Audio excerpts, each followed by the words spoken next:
Boundaries is not language we grew up with. A boundary was a state line or a county line, or you cry.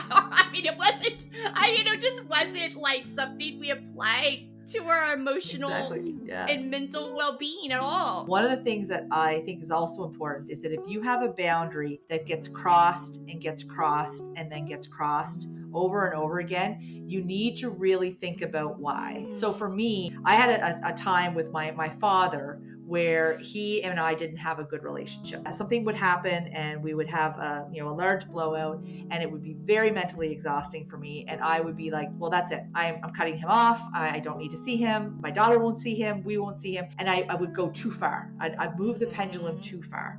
And so then I would allow it to go back, and then it would cross over, and then I'd feel like I was getting taken advantage of again, and then I'd go back to and so this back and forth pendulum was not working. And it was actually my spouse who made me sit down. He's like, Doreen, what's here at the root of this, right? What do I need from this relationship or from this situation? What do they need from it? And then where's that middle ground? So what do you need? What do they need? And how do you find that win-win in the middle? So just something to share, because I think it was a game changer for me. Even as you said, language is changing. Before you talked about boundaries, like, oh, we didn't know what those were a decade ago. We didn't know that terminology and what that meant. The same thing when we talk about emotional intelligence, or we talk about mood meters. Like, our children now are being taught social and emotional learning. And so my vocabulary needs to increase too, and Doreen and I just last week were leading a workshop, and you asked someone, oh, how is everyone in the room? Good. And you're like, well, that's not an emotional state. The next generation's coming into the workplace.